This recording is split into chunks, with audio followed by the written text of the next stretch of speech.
268.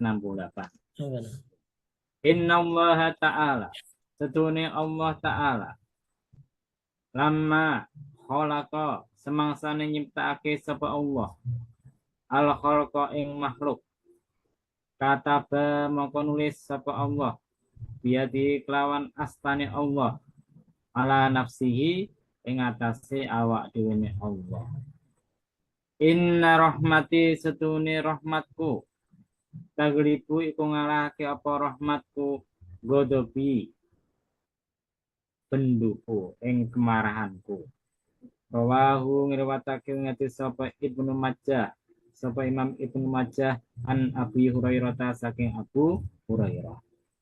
Jadi hadis ini menerangkan tentang masalah bahwasanya dulu saat Allah itu mau menciptakan makhluk, jadi belum menciptakan, mau menciptakan makhluk, Allah itu sudah menetapkan pada dirinya sendiri. Ini jangan dimaknani secara dzahiriyah. Oh terus nulis surat perjanjian ya. Nah, jangan dimaknani secara dzahiriyah. Ini namanya hadisnya hadis yang harus ditakwil, tidak bisa diambil secara dzahirnya. Karena dalam Al-Quran dan dalam hadis itu ada namanya ayat-ayat dan hadis-hadis yang mutasyabihat. Contohnya kalau dalam hadis itu apa namanya, ada seorang hamba berdoa kepada Allah, kemudian disuruh kanjeng Nabi berdoa ke atas.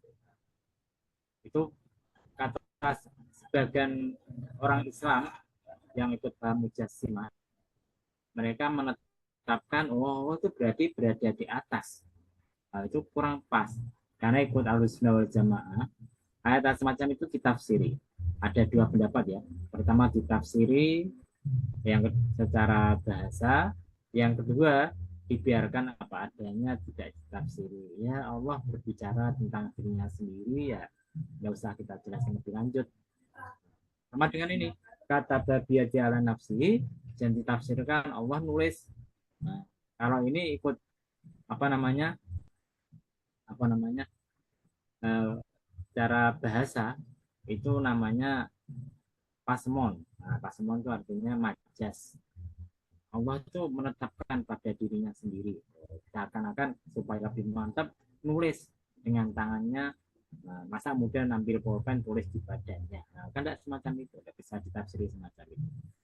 Maka di sini hadisnya menerangkan bahwasanya Allah itu sebelum menciptakan makhluk, beliau itu sudah menetapkan bahwasanya rahmatku itu mengalahkan kemarahanku.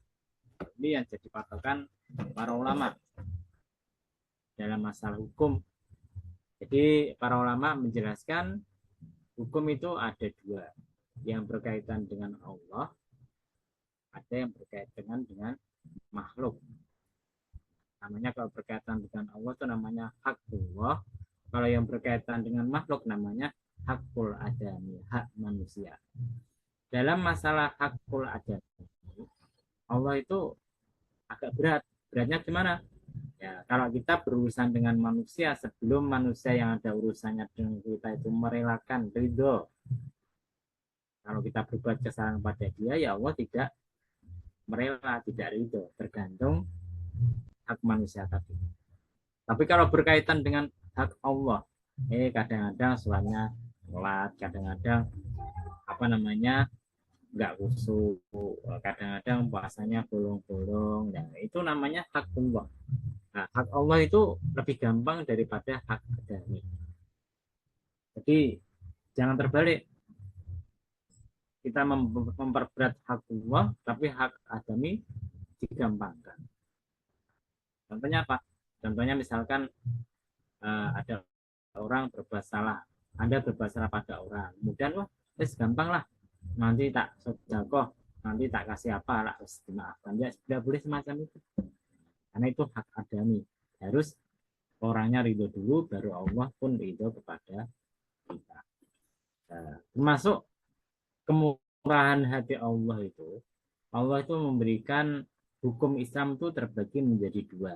Yang pertama namanya azimah, yang kedua namanya rukhsah. Azimah itu apa? Azimah itu hukum asal. Misalkan kita sholat, hukum asalnya harus wudhu, harus kalau punya hadas besar ya harus mandi. Itu namanya azimah. Tapi kalau tidak ada gimana? Ya boleh tayamum. Itu namanya rukhsah. Demikian pula sholat harusnya menghadap kiblat. Itu namanya azimah. Tapi ketika dalam perjalanan naik kereta, naik mobil, bis, ya yang pertama kali takbiratul ihram harus menghadap. Selanjutnya tidak ada masalah tergantung caranya menghadap kemana. Ya, ini namanya hukum rukhsah. Jadi kita kembali. Jadi kalau kita lihat agama Islam itu banyak sekali kemurahan-kemurahan, rukhsah-rukhsah yang diberikan Allah dan Rasulnya. Karena itu dalam hadis hadis hanya Nabi, kalau tidak salah, tidak amaratukum bisain fa'alu mastata'tum minhu. Kalau aku perintahkan kamu berbuat sesuatu, ya kerjakanlah semampu kamu. Nah, kita tidak dituntut sholat selalu khusyuk, dituntut supaya diusahakan khusyuk. Jadi caranya semacam itu.